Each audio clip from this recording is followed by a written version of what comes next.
Okay, we are live.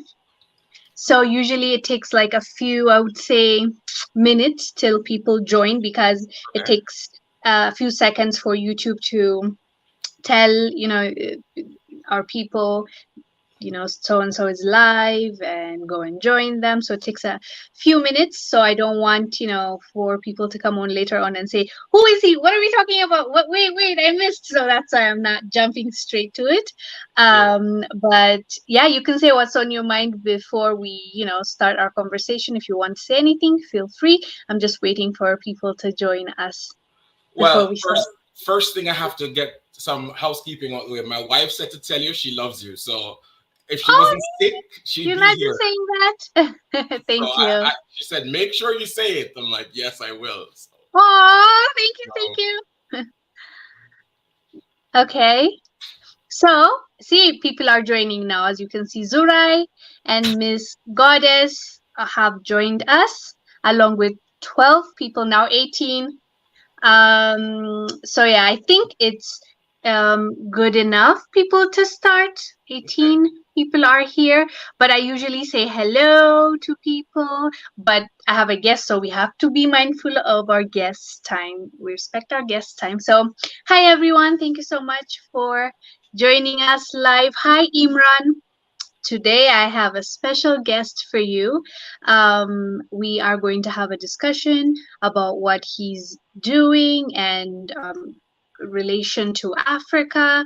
And, he's going to tell us what he does and what he is about.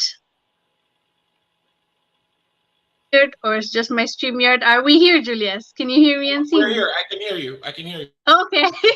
It went blank and came back. Okay, Julius.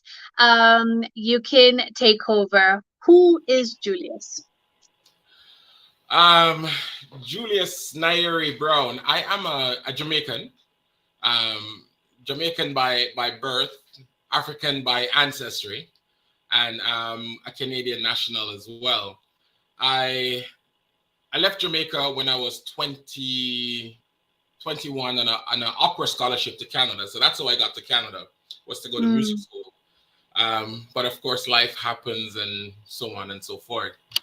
Um, in the last maybe 5 years, I started to feel a little bit disconnected with certain things happening in the West.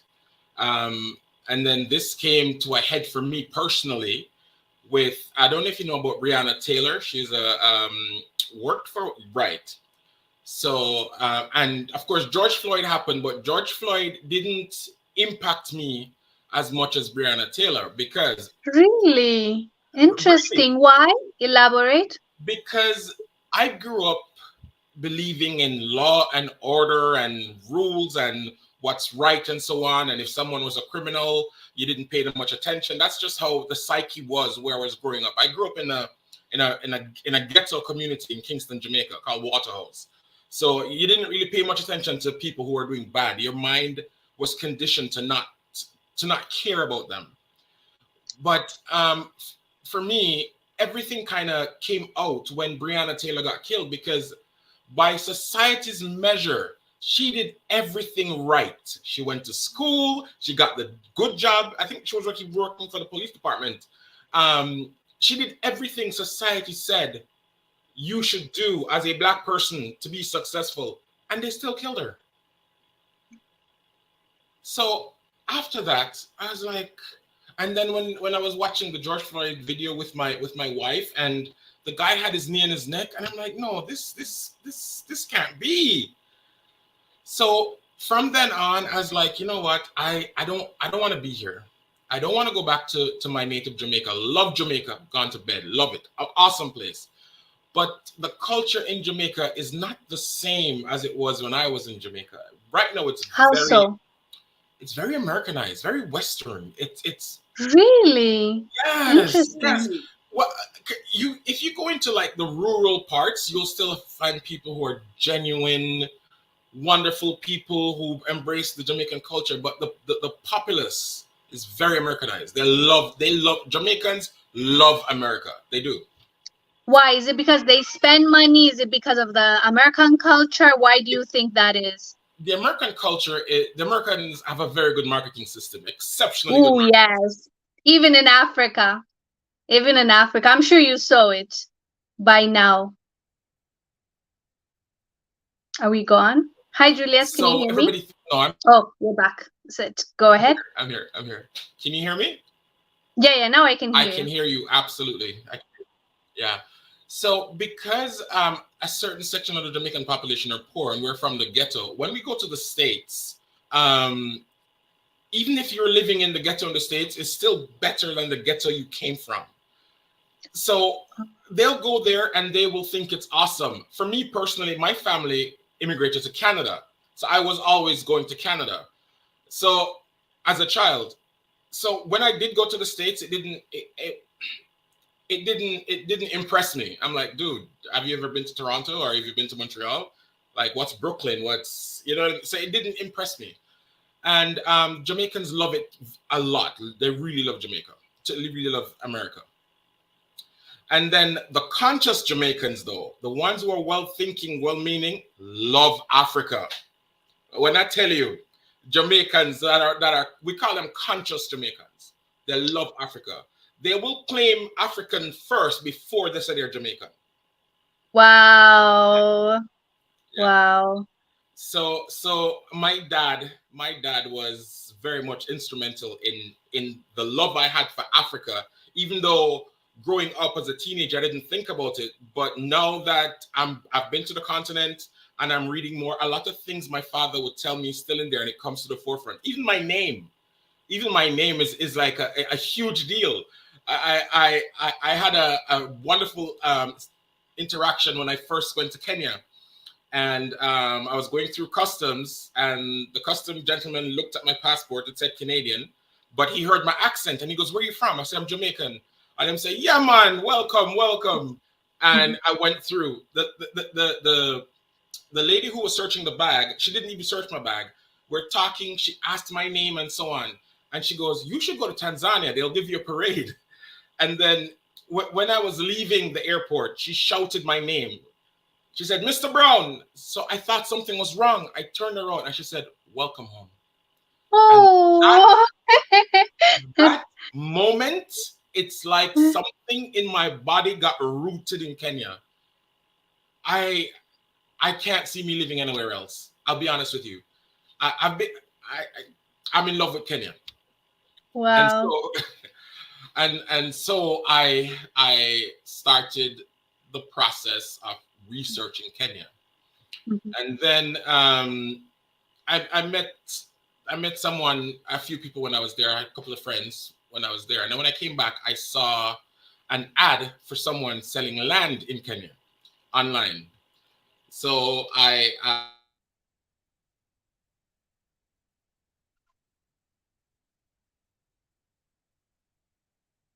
I contacted the company. I don't know if it's my internet or yours. I just cut out again. Yeah, you're back. Probably mine. Are you in Kenya? No, I'm in Canada right now. I'm in Canada. Okay, probably mine. I'll take that. Go ahead. So we bought some land in my company's name and so on. So now I'm ready to come to Kenya. Okay. So I'm Yeah. thinking I'm going to apply for whatever permit I need and come to Kenya. Then I realized the requirements to come to Kenya. It was easier to move to Canada than to try and come to Kenya. Way easier. Can you compare it for us just so we have it in like contrast, like what your experience has been in that regard? So in Canada, when I was coming here on a student visa, when I was coming here on a student visa, I simply went online, did an application online. Mhm. Everything was done online. I got an interview. I went in, they took the passport, they asked me two Mm. questions. Okay, come back tomorrow for your passport. That was it. Yeah. With Kenya, love the country. And something major would have to happen for me not to proceed. I started applying online. Then I hit a roadblock where you need to have a certain amount of money in a Kenyan bank to get an investor's permit. Because I'm already married, so I'm not going to marry a Kenyan woman, right? So, and I don't do anything illegal, so I'm not going to come. A lot of people are in Kenya working and stuff, running businesses, and they have no permits. But I'm not going to do that because I'm investing my time and energy. So I want to make sure that everything I'm doing is above board. So you need $100,000 in a Kenyan bank. Okay, first thing. To get a green card for the States, you need $50,000. Just so you know, anybody want to go to the States, $50,000 in your business, and you get a green card. Okay, to go open your business. Money is not the problem because my wife and I, we talked. I'll mortgage my house. I'll get the money. Not the problem. The problem came when I needed to try to open a bank account when I was in Kenya. You cannot open a bank account in Kenya. This is what I was told by several banks, unless you have a work permit. So I said, but hold on, you cannot get the work permit unless you have the bank account with $100,000. So it doesn't make sense. And then someone says, and even so, you still need a KRA PIN, a personal KRA PIN, because my company has a PIN. To get a personal KRA PIN, you must have $100,000 in a Kenyan bank. The way as an investor. So it was like I was in a circle for months. For months, I would write everybody, every ministry, everybody, nobody responds to emails. Some of the emails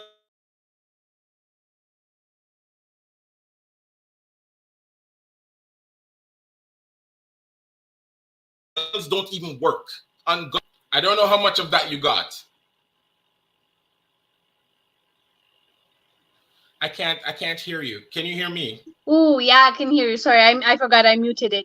I got to the point where you said no one responds to their email. That's where okay. I And lost you. Some of the emails don't even work. They don't work. And that I think is crazy that they just bounce. They don't work. So anyways, then I'm online and Twitter asking. I start getting floods of people. Oh my God, there are so many scammers. Oh Lord, they are scammers, and some of them are so good. Some of them are good. Luckily, though, I didn't fall for any of that because, again, Thank God. But for those people that would like to know, that maybe not in details, but like what do people need to be aware of not to be scammed? Because we understand scammers are everywhere, not just in Africa, not just, Caribbean, US, they're everywhere, right? There are good people, bad people. So how can people avoid these scammers? Because we need to protect the people that want to genuinely come here, visit here, live here, invest here. So what's your advice? What did you face personally? So I faced the first one was someone said, I can get you a Kenyan residency for $40,000 US. $40,000 US, I'll get it in a week. I'm not dumb. Even if it's possible, I can't afford to be audited later on and find out something is wrong in my paperwork. So I'm not going to do that. So that was a no-brainer. The worst, though, was getting a KRA PIN, which is free as far as I know. I was being charged, and this was somebody who works there. Okay, I was being charged. Oh, okay. Mm-hmm. To get a letter from they would assist me in getting a letter from a tax agent. The letter would cost $2,500 US to get the letter from the tax agent. Okay, mm-hmm. To get the KRA PIN would be another $2,500, and to manage the KRA PIN would be $500 US every year. After that, can you believe that? Oh, okay. So yeah, so you got to be careful. So what I would say is get a lawyer. Can you hear me? Yeah, get a lawyer. Yeah, I can hear you. Get a lawyer. I heard you. And you have to make sure that this particular lawyer has been vetted and somebody has used them before. Because I'm telling you, even I've heard horror stories about lawyers as well. So we have to be careful of that. So with everything I'm going through, someone recommended a lawyer to me, and I was able to get my PIN and so on. Oh, so now for the bank account, I wrote every bank. So, but question, Julius, how did you end up getting after the lawyer? How did you end up actually getting the PIN? Was the process easy? In Kenya, I'm here. The PIN. Yes, I can hear you. Can you hear me? I can hear you. Yeah. So the PIN, you said you got finally got the pin. Right. So how did you finally got it? Like, for those that will be interested to know. I had to, I paid the lawyer, and the lawyer was able to get the pin for me within 24 hours, and that was it. And it wasn't anything ridiculous amount of money. It was Wow. negligible, right? So Mm-hmm. that happened. Now I emailed every bank in Kenya, every single bank. Only 2 banks were willing to assist me. One was EcoBank, love them, they're awesome people over there. The other one is Diamond Trust Bank. EcoBank, though, fill all the paperwork, send it to Kenya, and then they'll send it back. I was like, oh, come on. I can open a bank account in the States and I'm not American, online. Like, so, and Diamond Trust, though, was able to assist me with certified documents online. So I was able to get a bank account. So thanks to Diamond Trust, I'm able to get a bank account. Someone is asking, are you in Kenya? No, right now he's in Canada, and I think you joined later because you were asking, is the brother from Africa? No, he's from Jamaica, just to answer your question. Yeah, so I got the bank account. Now I'm making preparations to, I'm vetting the bank account. So I put a little bit in there. I want to check online, make sure everything is good. This only happened in the past couple of days. And then I will set a deadline for myself to finish the application and hopefully be in Kenya by March of next year. So with everything I went through, I said, no, man, it cannot be this hard for everybody else. Like, even the $100,000, if I didn't own a house, where was I going to get $100,000? Right? So even that, I think, is, it's not advantageous, even to Kenya, because when you look at Ghana, what they did, they benefited from people coming back. They benefited. Kenya could benefit. So because of all of this, a group of my friends who want to come to East Africa, not everybody wants to come to Kenya. Some want to go to South Sudan. 2 people want to go to Uganda. Majority wants to go to Tanzania, and a few in Rwanda. So I have a question for you, though. I'm sorry to cut you off, and I hope I'm not stopping your, the process. But why? Because I hear, like, usually when I hear about the diaspora coming here, it's usually like specific countries like Tanzania, Ghana, South Africa, and now I'm here in Kenya and Uganda a little bit. How come these specific countries are always on people's minds as opposed to, let's say, where I'm from, Ethiopia? Why do you think that's the case, if in case you've thought about it before?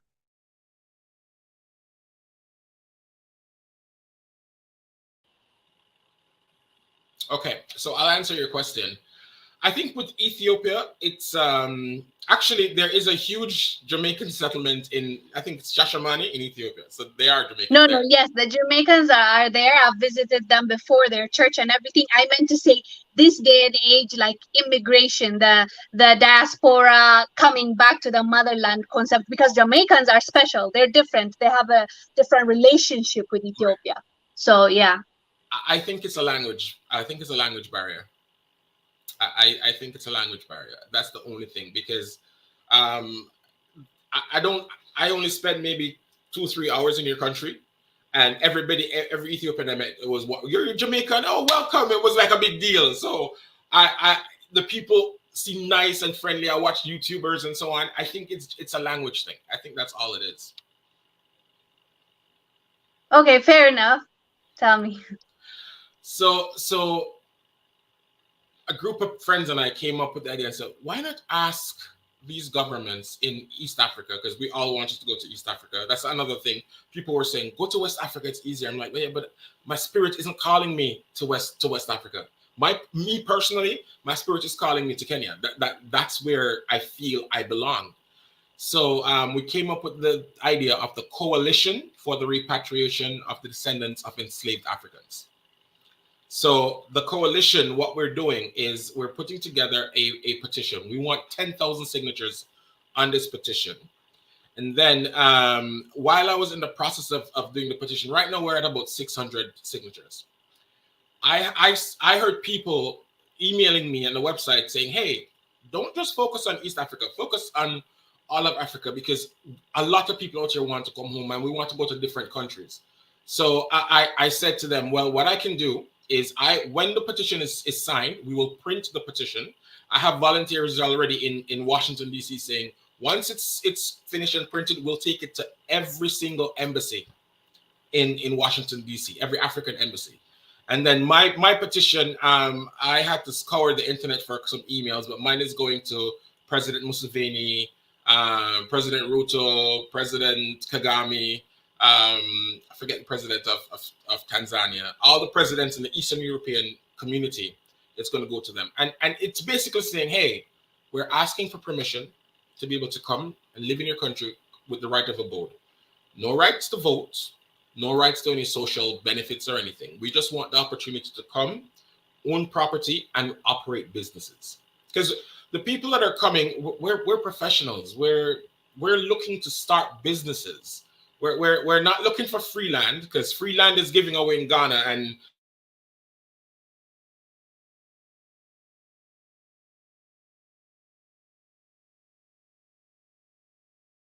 I don't see everybody running Hello? there. So Okay, now you're back. Now you're back. Sorry, I lost you again. You were saying in Ghana, free land. That's where I lost you. So in Ghana gives free land if you want it, right?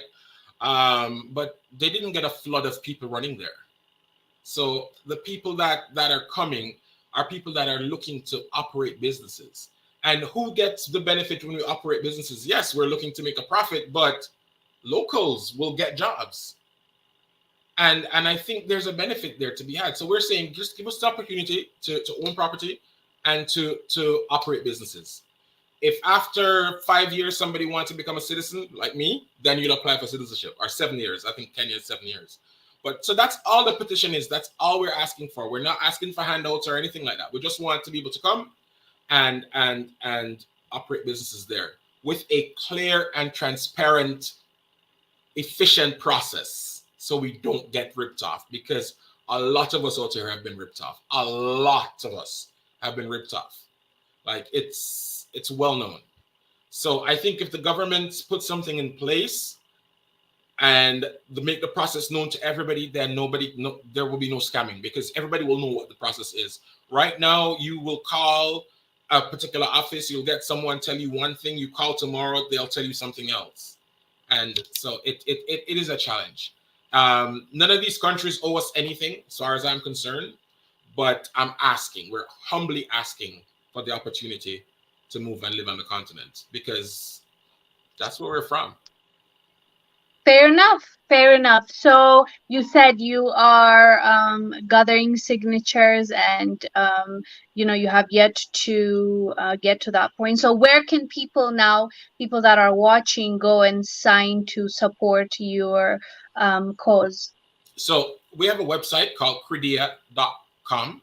It's CRDEA.com, and you can put a slash.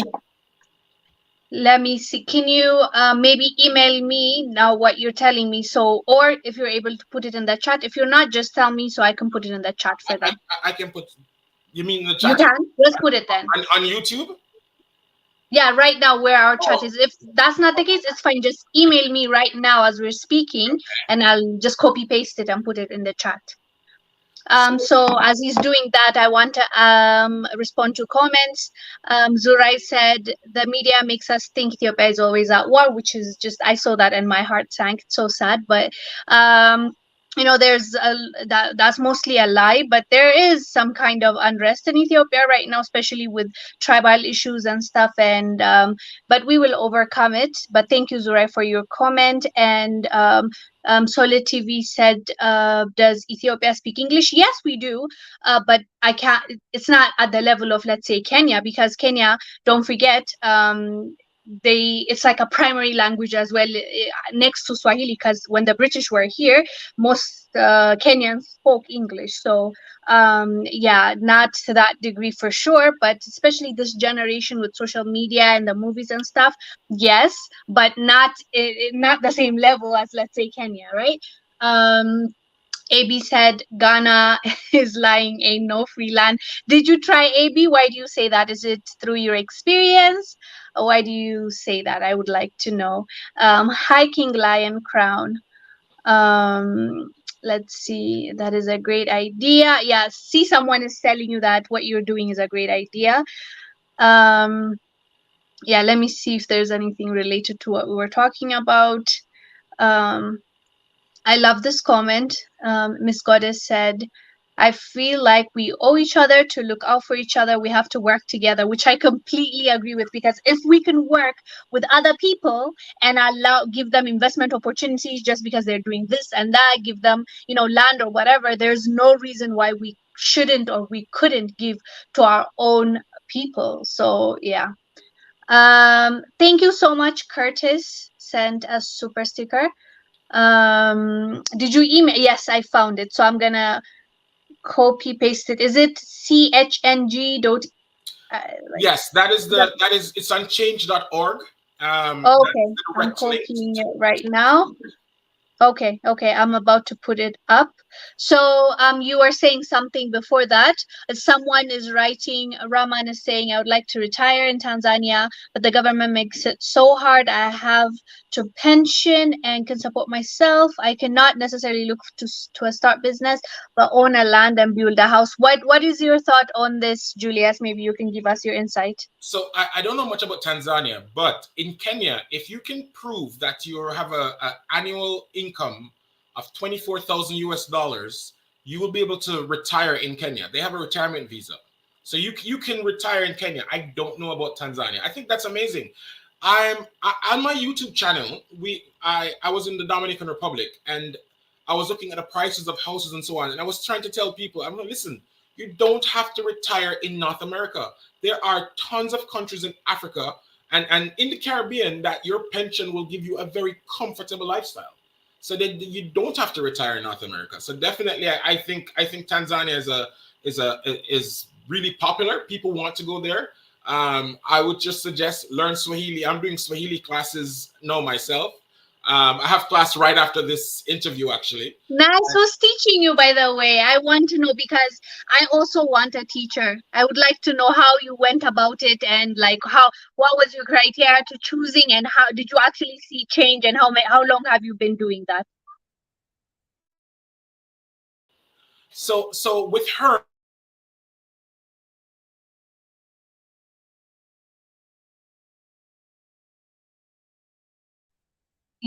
I lost you again. Sorry, Julius. You have to bear with me. Can you hear me? I can hear you. I can hear you. Yeah. Okay, good. Good. Someone Okay, on good. YouTube Can was you tell? interviewing her. Yeah, she teaches Swahili, Kikuyu, French, and English. So I'll send you her information. I can send you her information. And she's in Nairobi. She's in Yes, Nairobi. please send me her contacts, and you can vouch for her. She's good, and She she, she she, breaks it down, and she she's does good. because some people can teach you very well, can teach you complicated things in a way where you can digest it, but some people complicate things for no reason. So I want someone that can just break it down to me like I'm a 2 year old and teach me. She can do that too, because I had diagrams for the first little while, but because I'm not there to practice, it's not for me. It's a little bit more challenging. But I have another Swahili class that's being offered here in Canada for free, here in Canada, that I'm doing as well, and that one is more conversational. We have our first class next week, so hopefully with her teaching me grammar and all that stuff and vocabulary and the other class, I should be fine. With you living in Kenya, I think if you're getting classes, you'll start using language, you'll catch on to it. Thank you for the recommendation. Send me her I will contacts. send you her contacts for sure, for sure. Yeah, okay. So, Kainoa is saying retirement visa, interesting. Oh, I think they are referring to what we were saying earlier. H2O said Wengel for president. No, thank you. Uh, um, Crystal said, I'm so tired of the crap that's going on here in America. I guess it's something that you also mentioned earlier, how it really changed your mind. But earlier you said something interesting I want to ask you a little bit on. You said you were in Canada most of your life. So when you went to the US, for you it's like, what's the big deal? So what was for you culturally? You came from Jamaica, so both Canada and US. What was your experience through a Jamaican lens between those two countries? Canada was more okay. So I'm from the ghetto, but the ghetto isn't in me. Remember, I was going to school to sing opera, so I was never really part of the dance hall culture. That really wasn't me. So most Jamaicans that I know were pretty much going to Brooklyn and so on, right? When I went to Brooklyn as a teenager, I saw that kind of behavior, and for me, it was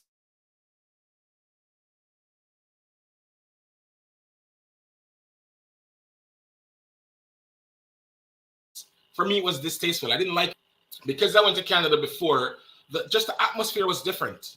It was more my speed, my kind of speed. That's where I was mentally at that time. I think I was 20, 21 or something when I moved finally. So for me, the States didn't have any appeal to it. To me, the places I saw in the States would never have attracted me. But in working, and I have to go to the States to work on occasion, now I go to different areas and I see that, yeah, there's wonderful places in the States as well.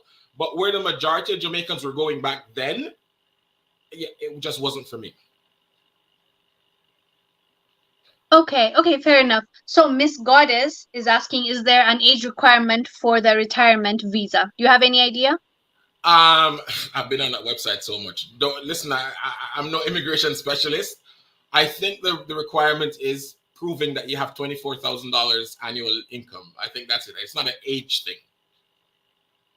Okay, then it's okay. Yeah, because a lot of the people who are teleworking, like working remotely, that's the visa they're on, because they can prove that they're getting that salary, so you can apply for that permit. Okay, so XYZ asked, how many countries will the repatriation cover? We're going to every country in Africa. Let me not fake it. Every sub-Saharan country in Africa. And so we're gonna send it to all the embassies that we can get a hold of. So it's for every country, asking every. And listen, all it's gonna take is for one leader to say yes. I guarantee you, if one leader says yes, other countries will start falling in line. Okay, so I saw an interesting comment I'm reading. Sorry, someone said, regarding the language barrier in Ethiopia, this should be my way of saying Ethiopians need to forgive each other by forgiving Mrs. Wengil for lashing out and being defensive simply because I asked where she had early education. Honestly, I thought you were a troll last time, and I didn't lash out. Stop exaggerating. I just said, that's a weird question. Why are you so concerned about my early education? That's what where I was coming from. But I genuinely thought you were a troll. That's why I apologize, but I didn't lash. Okay. But if you must know, Addis Ababa University Business and a master's.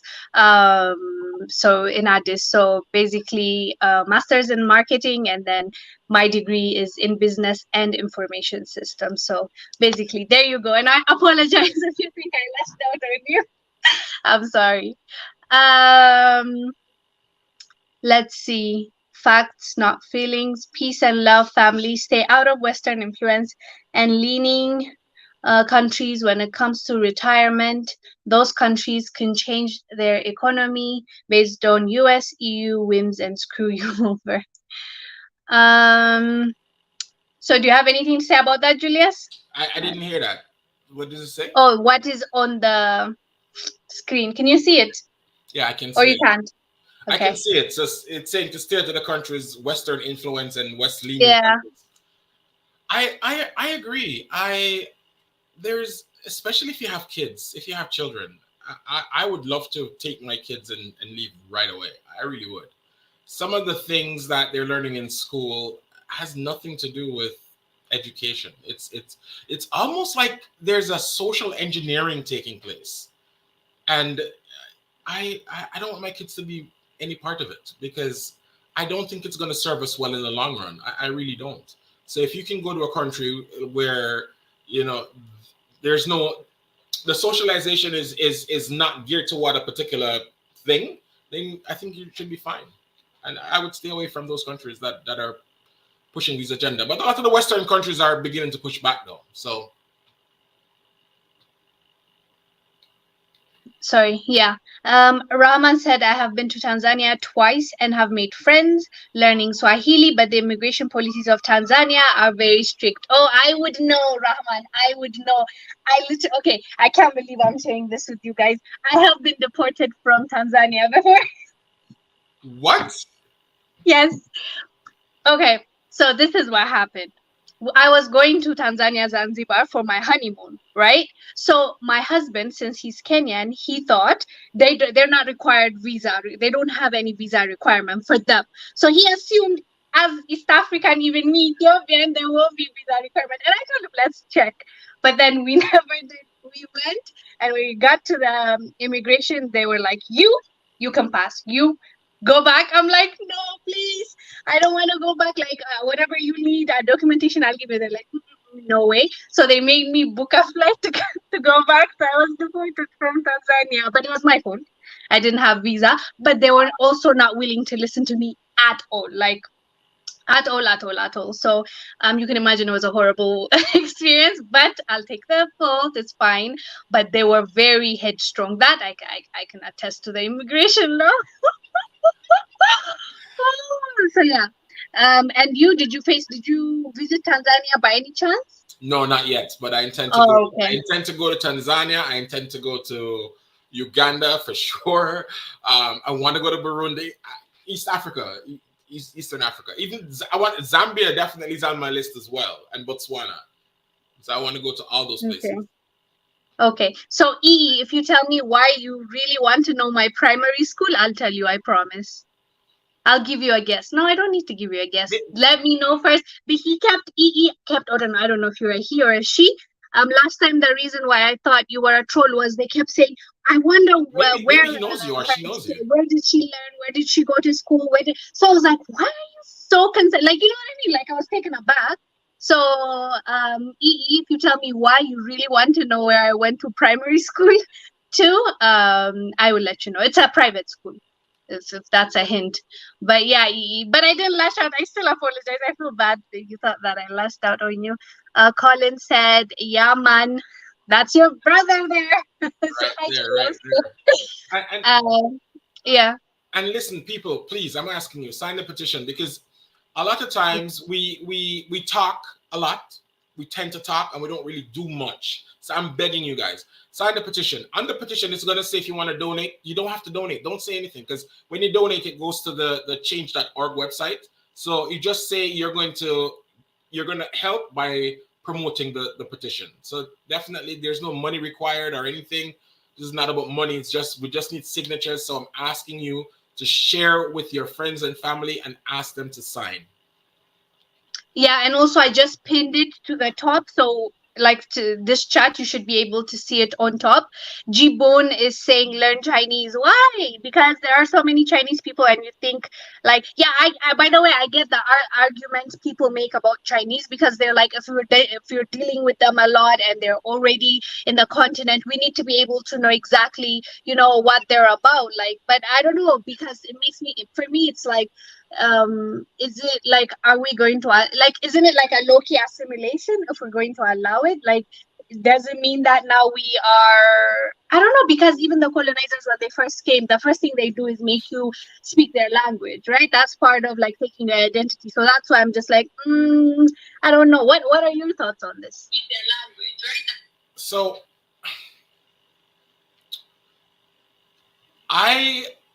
from what I can tell, the Chinese don't seem to be trying to force you to do anything. They want their money back. They're giving you a loan and they want their money back. Yes, it's going to give them some soft power in Africa, clearly. But their history has not been like the Americans, where America will be giving you a loan to build a road, and then in somewhere hidden in the contract, it will say, oh, and all school children have to learn this. And the Chinese don't do that. They don't. But Julius, my pushback to that, yes, if we're comparing, the Chinese, let's say, with the US, so of course, there's a big difference. But my thing about the Chinese is, and I've nenever seen the contract, so I can't speak about that. But if you remember, the late late president of Tanzania that passed away, Magufuli, before he passed, he talked about the contracts the Chinese were offering him, and he said only a madman or a drunkard will accept this contract, because he said this was so exploitative, like it was such a crazy contract in his opinion that he had to dismiss it. I haven't seen the contract, but everybody in this world, like even all of us are a bit greedy, all of us are selfish, even if we look at it like personally and not like nation wise.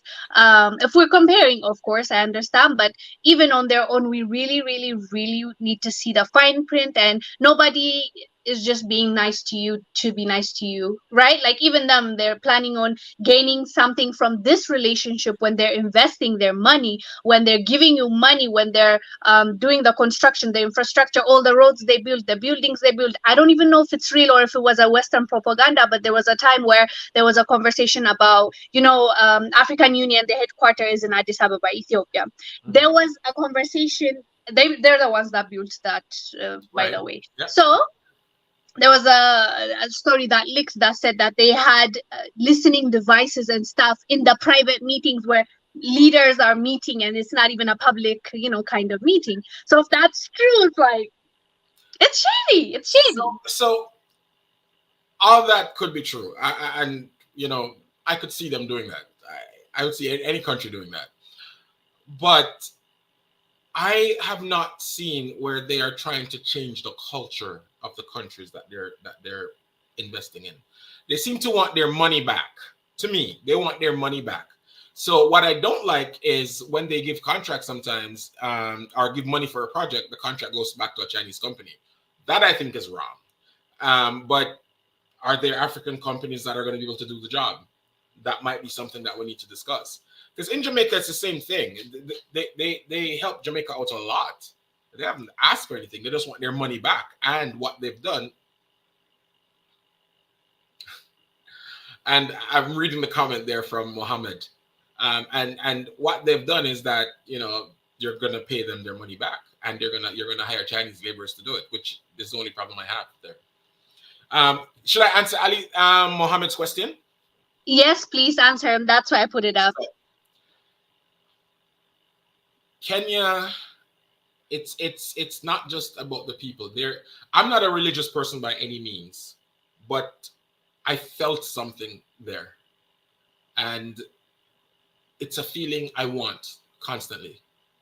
I'm not black in Kenya. I'm a fat man in Kenya, definitely, because I don't see a lot of fat guys. But I am not black in Kenya, and you have no idea how wonderful it feels to not be black. And I hope you understand what I'm saying. I'm not saying there's nothing wrong with the color of my skin, but not have pressure on you, because you can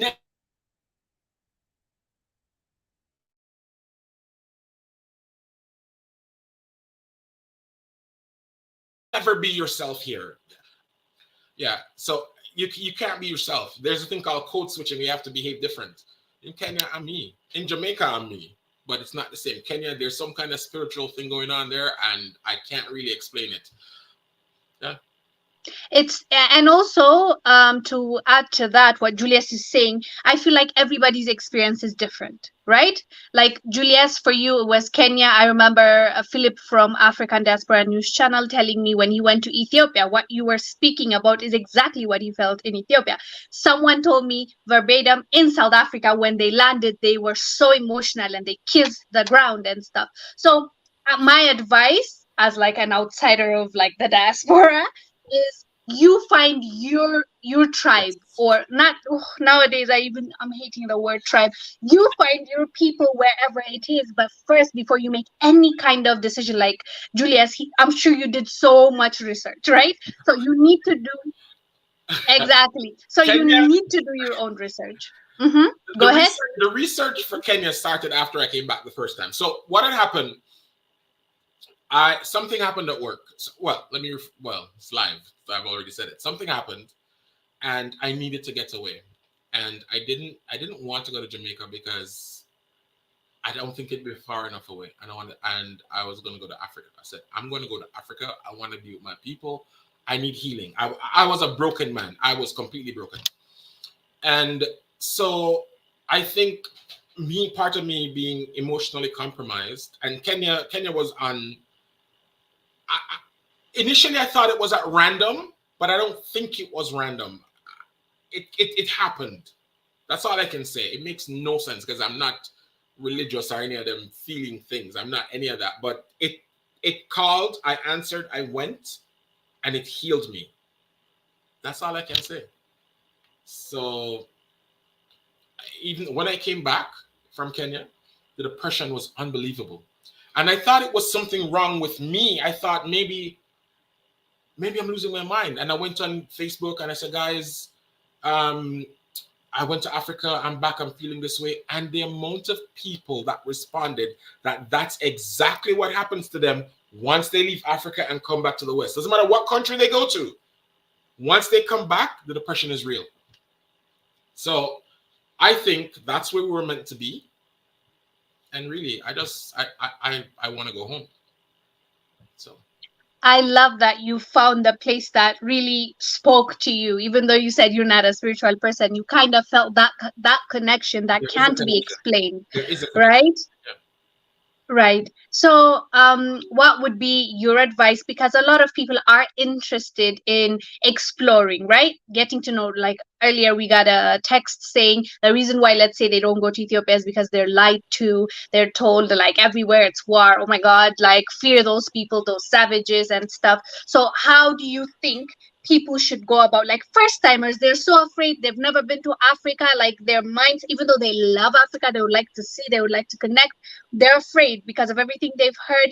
We're human beings. So what do you think, if you have to give them like 3 steps, what they need to do, the thought process, just 3 things you can give advice to those that are interested and they have no idea where to start? I'm going to tell you, maybe start with Ghana. Go to Ghana. Why? I want to know. Ghana there's so much information in Ghana. There's so many YouTubers in Ghana preaching Ghana. You can literally sit down and get some understanding of what's going on there. And the right of abode there as well makes it easier to transition, because they do have the right of abode. Makes it easier to transition if you want to go that route.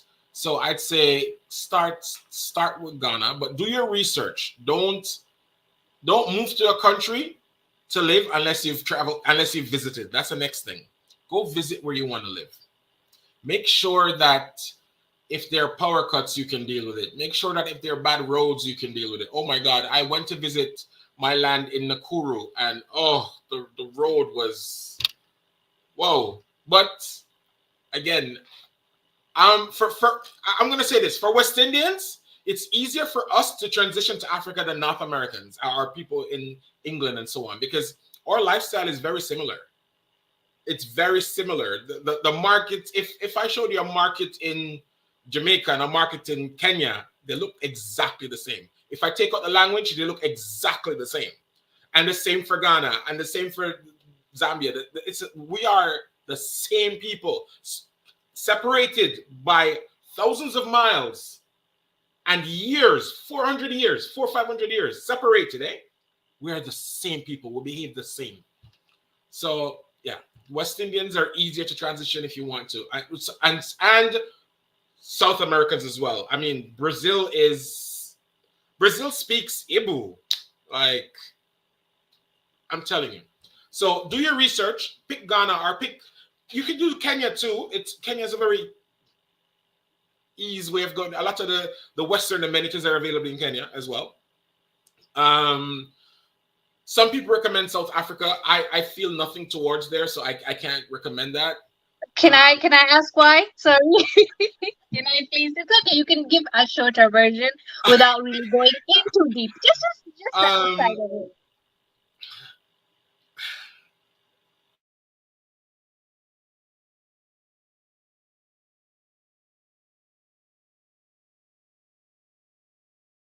Why did I open my mouth? No, okay. You know what? If you feel that uncomfortable, I wouldn't want. No. I'm a big guy. South Africans, some South Africans, some seem to have an issue with other Africans, and that bothers me because I don't know if they realize what countries like Zimbabwe did for them during apartheid. I don't think these younger people understand the history. I've even heard some of them saying it was better under apartheid, and I'm like, dude, you weren't alive. Go talk to your grandparents and your parents. I've heard that, and so the disdain some South Africans tend to have towards other Africans, it bothers me. So yeah. I get where you're coming from. So someone has a question for you. XYZ. I can read it for you. Do you think the African Free Trade Agreement will have a sector for the diaspora visa? And have you ever thought of bringing the petition to the African Union or the AFCFTA? The African Union is on the list.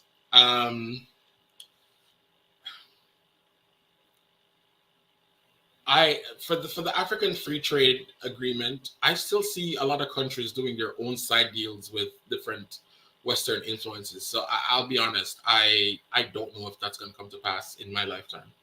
So another project that eventually, once I'm in Kenya, another project that we're going to do, it's little snippets. It's on the website. Is a Saturday morning decolonization class for kids, because I think that our generation is somewhat lost. A lot of us went to school in the West, and if you've gone to school and learn a Western perspective, I don't think you can be a good African leader. I don't think so. I think you need to be trained and have a mindset of Pan-Africanism to be a very good African leader. If you've gone to school in Paris and Lingen, and I don't know if you're going to come back and make the right decisions for your people. So yeah, I don't think the African Free Trade Agreement, from what I can see, all these countries doing their own side deals. I don't know. I hope, but that's my honest assessment on that situation. Are you there? How about African Union? Are you going to, have you ever, like, did you write a letter to them, or are you going to address them when it comes to this question?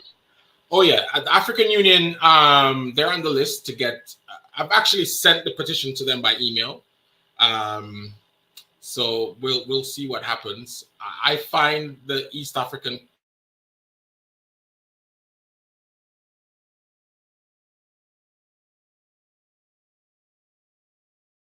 community seem to work.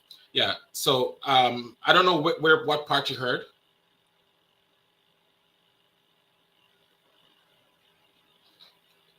Sorry, I was saying when you said communities, when it cut off.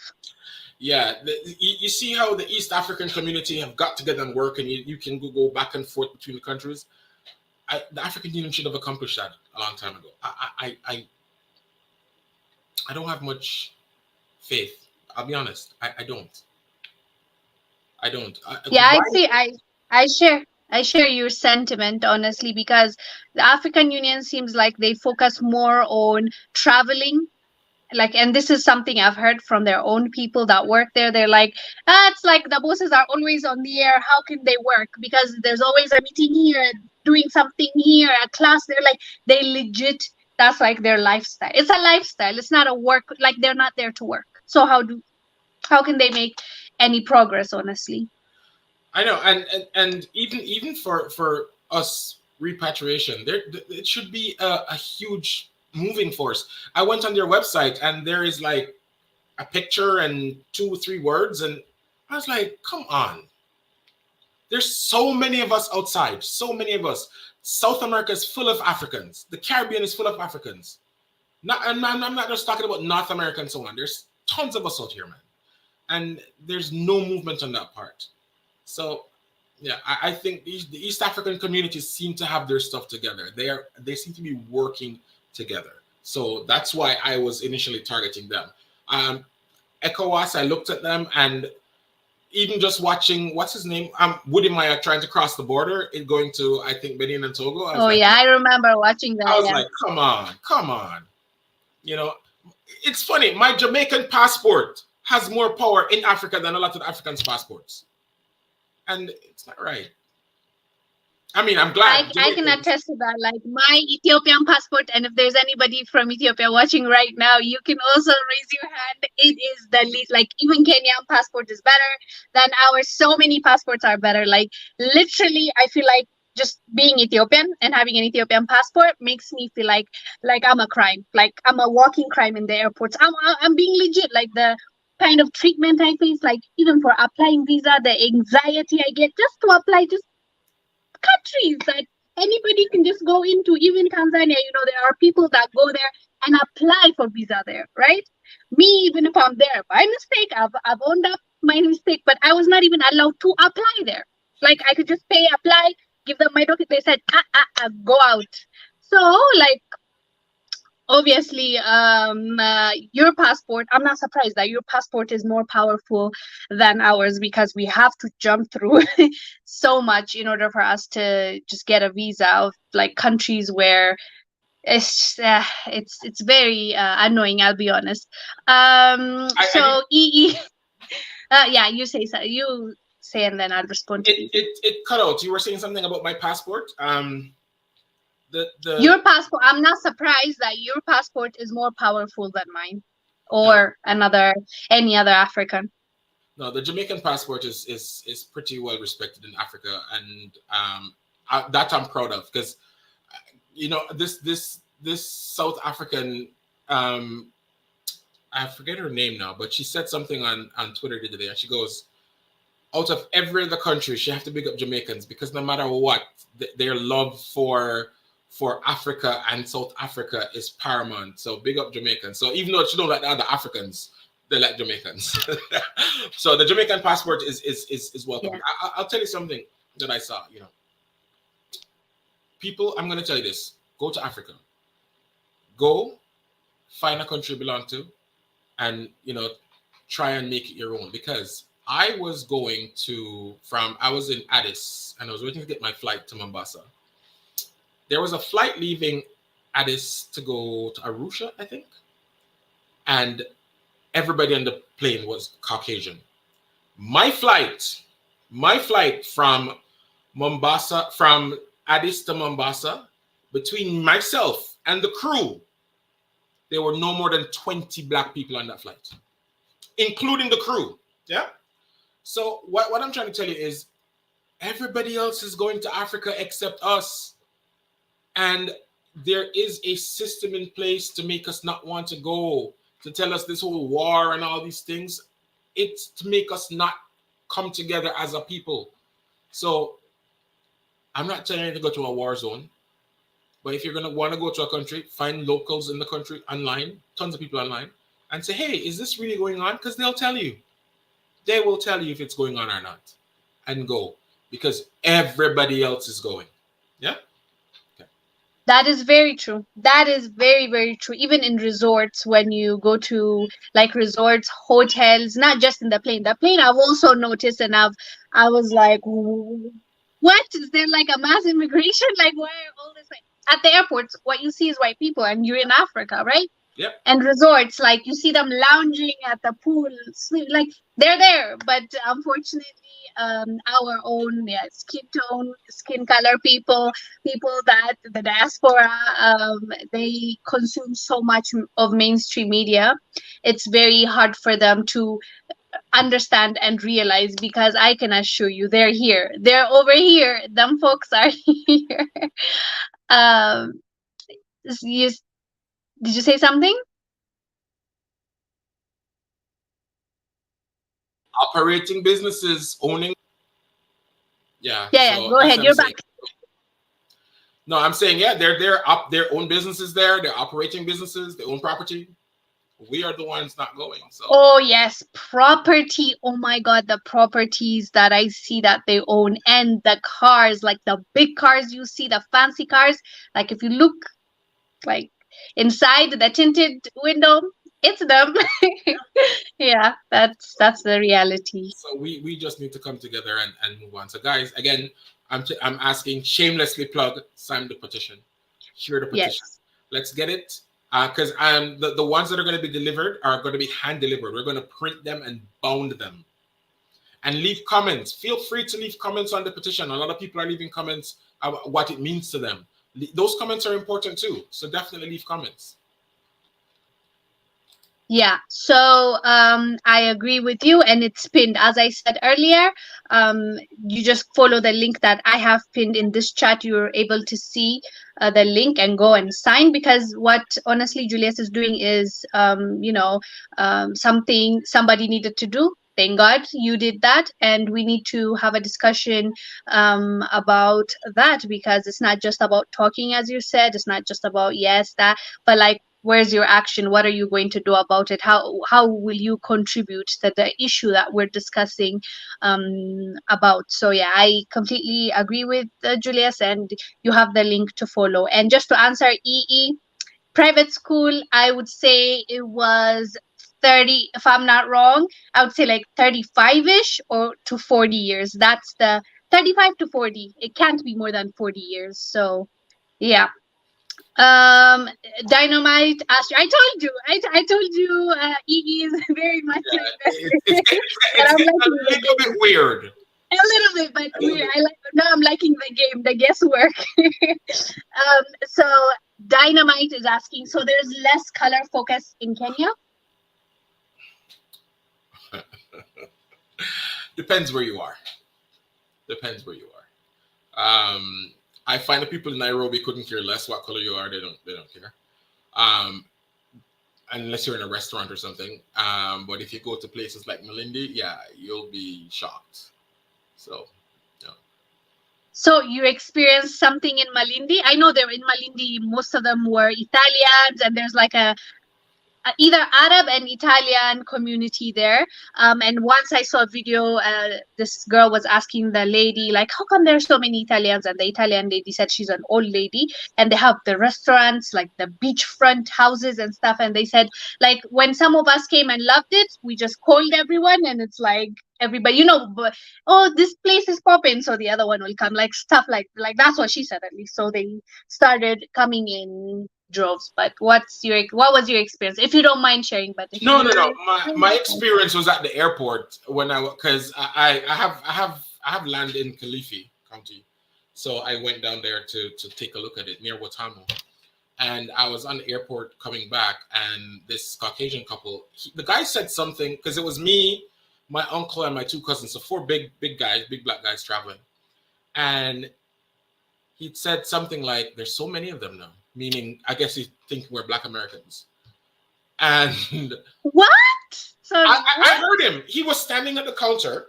First thing, we were waiting in line at the counter to see the person, and then they were just standing off to the side, and the lady called them first. First thing, I noticed that. And so he was talking to them, but he was talking to the point where I could tell he wanted me to hear it. He wanted me to hear it. And so I said, and more of us are coming. You haven't seen anything yet. We're coming home. Let me clap for you. Yeah, I said we're coming home. So I couldn't. Yeah. So for him to say that in Africa, I was shocked. But it must be because he feels empowered to do so, and maybe they're not challenged. And I'm not looking to start anything. I'm there to have peace. I want 5 acres somewhere, put a house with some cows and some goat and some chicken, and I'm happy. That's all I'm looking for. I'm looking for peace. So, but yeah, and I've seen where I've been in shops where the shop owners don't treat the Kenyans well, and I didn't buy from them. I just left. I didn't like that. I did not like that. So that's a problem. Yeah, so more so what you saw or you've noticed is from, like, let's say outsiders, foreigners that came to Kenya that are imposing this kind of ideology, or they want to be the ones to be here and don't want other people to come and share the pie or whatever, right? Yeah. Okay, Ronald said, I know Jamaican living. Oh, I guess a Jamaican living in Ghana, and he got land from the government, but you have your own land. But when they give you the land, you have to make use of it, or else they'll take it back. Oh, okay. Yeah. Okay. clear. Mo says in America, you feel there's always a target in your back, which is a sad way to live, honestly. Solid said, my sister, you didn't talk about my question. I'm sorry if I missed it. You can write it again. Um, oh, Mo said West Africa makes more sense because we in America came from there. What do you have to say about that as a Jamaican? Did I lose you? No, no, I'm Hey, here. Julius, did you hear me? I can hear you. Okay, I I don't know if I like that comment on the screen. okay. Tell me. It's and I get it a lot. Why don't you go to West Africa? That's where you guys are from. And I'm like, I don't know how to answer that because I get it. I understand what they're saying, but I don't feel nothing for West Africa. So, Yeah, and as we said earlier, it's a personal thing, right? It's yeah, where you feel like you belong because every country, I know Africa is one continent, but each people just within East Africa, like Sudan and Somalia and Ethiopia and Uganda and Rwanda and Kenya, so different. So different. yeah, Tanzania, my God, so different, right? South Africa, there's the Western region, there's the Central region, it is so, and then not to forget northern region. So there's so many different cultures, different people, different tribes, different language. So you have to, when you're moving, you have to understand and see which people speak to you. And everybody, from what I've heard, have different experiences. Some feel like they belong in Ghana, hmm some Nigeria, some South Africa, Julius, Kenya, some I've heard in Uganda. So there are different, not everybody's the same, and you're not looking for the same thing. Julius might be looking for land. He just wants to do farming and he doesn't want this lifestyle of like rush, rat race. Some people want to come and want to know like there's a nightlife. They want to enjoy themselves. They're here for other, it's fine, everybody's different. So I think it's good to see for yourself. I know the idea where it comes from, like where during slavery they were taking them from that port from Ghana, and like mostly it's Nigeria, and we don't feel like we're the but same, but it's not really true because even when you look at, I don't know if I should quote science because you might be mad at me, but the oldest remains that were found are in Ethiopia and Kenya. That's why we're called cradle of mankind, because like that's how far ago, that's how far our lineage goes. So I don't, because why, like so you would be like Egyptians, no, because Egyptians are, no, Egyptians are also Africans and their history is part of our history as well. Just because the Arab world wants to claim them doesn't mean that that was their history, you know what I mean? and people need to realize that there were slaves taken from Mozambique over into the west as well, and Mozambique borders the countries of East Africa, and people used to travel around, so you never know. I think I'll do my DNA at some point, but you never You sh- you should. And also I've heard, yes, like many of the DNA results come through like West Africa and stuff, know. but some I saw, a few percentage, of course it's not a lot, like West Africa. I don't know if you can hear me. I feel like I'm stuck. Do you hear me, Julius? Oh, you do? Okay. So I've seen some people also finding that are Americans, Black Americans, but they found that they have point something from Kenya and stuff, like, which is not the norm, but Right. there is. So you can't just say that no, we don't have it. So yeah, but I get their point as well. And Yeah, you're saying? facts and feelings. I was saying you're right. It does make you depressed sometimes. Yeah, absolutely. He said, I can't speak Swahili, but I can sing in Swahili thanks to you too. Okay, so let me read maybe Travis's message because I just saw it, and then you can give us your final word of wisdom. Travis said, same foods too. You like a Ghanaian food, and they are the same as Jamaican, Yeah. specifically our is that, what is that? Is that crab or carb? Is Carbs. that, I think you meant to say oh, carbs. carbs, okay, I don't know what that is. Yams, I know. Dumplings. So you have a similar food. The food is very similar. Yeah, it is. Oh, The, okay. we we have something called rice and peas, and I think they have something called wachi, which is basically the same thing. But in Jamaica, our Indians came at some point as well, and Irish people, and so there's like and Chinese.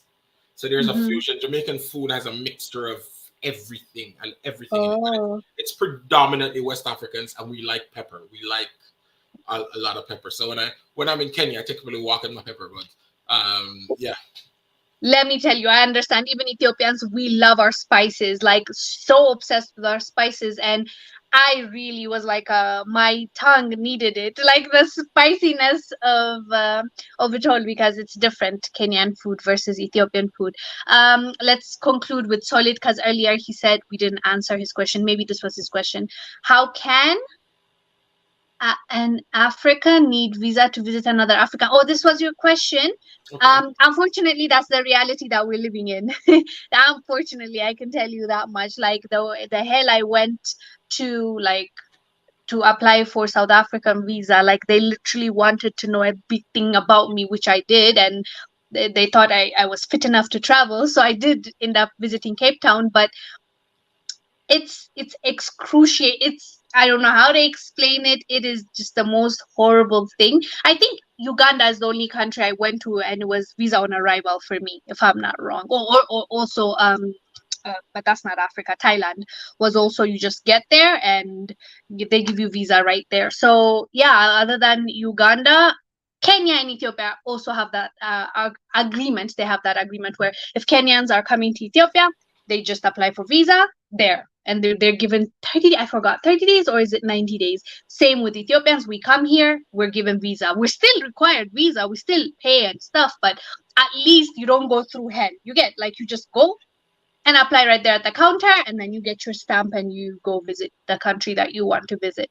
um but unfortunately, yes, Solid, that is our reality. That's why we're pushing back. We're telling our government, stop this nonsense. Like, let us, travel within Africa without a hustle, because most countries allow this, like Western countries, not just even Western countries, some Asian countries, to just come in. So why in the world are you doing this to me? Like, and this is supposed to be a neighboring country. So it sucks, but yes, most countries require visa either on arrival or you have to apply in advance. Yeah. Yeah, so I need to end it here.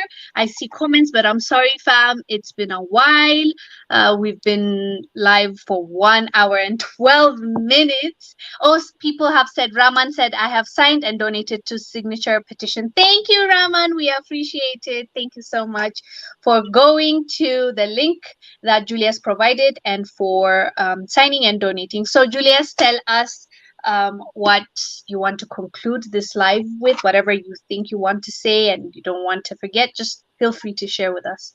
Just please sign the petition. It's free to sign. I know it says there, if you want to donate, you don't have to just say you're going to share it, and that's enough. That's all I want, is for it to be shared. Just remember that if you have melanin, this kind of complexion, you're an African. You're an African. So please, how do I say? Don't don't don't don't prejudge an African person, especially when in the West. Sometimes we have our little groups, Nigerian, Jamaicans. Let's not do that. When you see a black person, you smile, you say hello, how are you doing?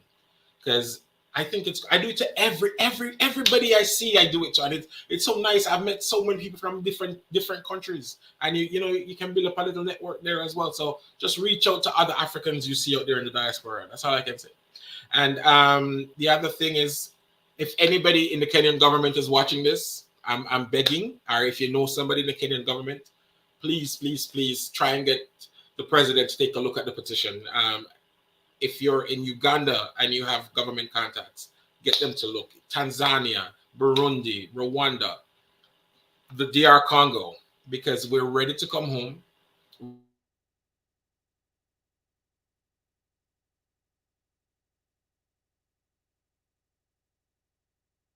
We're not coming empty-handed. We're not coming Yeah, sorry. I don't know how much of that you got. So I Yeah, say we're empty-handed, not coming empty-handed. empty-handed.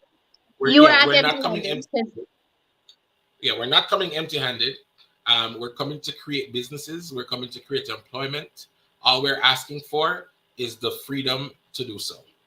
Um, do your background checks, do your security checks on us. Absolutely, I am all for that because you don't want sketchy people coming over. I agree, but by all means, welcome us home, please. Yeah, and for that, you just need to vet as a government. You have that responsibility anyways. It's not just about, the diaspora coming home. You should do it with white agents, India, everybody. You should be able to do the vetting. That's why, you check, you scan when someone is coming to your country. Just do your due diligence. If there are, bad apples, make sure you do your job. But, doesn't mean that it should stop you from actually entertaining the people that care and that want to be part of the community and contribute and also come back to their land. Yeah, and the people who are coming are of a particular mindset as well. They're pro-Africans, they're pan-Africans. So that's another thing. They want to see the continent succeed as well. So just bear it in mind that the people who are going to come and stay, not the tourist ones, not the ones who are going to come and scratch the continent off their travel bucket, not those. The people who are coming to stay are of a particular mindset and they want to see us succeed. Yeah. True. The ones that don't even like us will not even try to come. So I don't think we have to worry about that much. But yeah, thank you so much, Julius, for coming through and for talking to us and telling us what you were able to do. And I respect the fact that you didn't just complain. You actually wanted to do something about the problem that you have witnessed. So thank you for that, for contributing in that regard. And Serge is saying 41 years in the US. I want to move to my second home since I cannot go back to Haiti. Oh, I'm so sorry, Haiti. I know you are going through it right now. And just follow what Julius has told us. Just, do your research. First visit 1 week, 2 weeks, 3 months. Just, go to the west, to the east, to the south, to the north, and see which one fits you best. And, if this petition goes through, maybe you'll be able to get it easier. Yeah. So yeah, thank you. Thanks for having me. I appreciate it. Yeah, I really appreciate it for coming. It didn't even feel like an hour and 17 minutes, to be honest, because it was a really good conversation.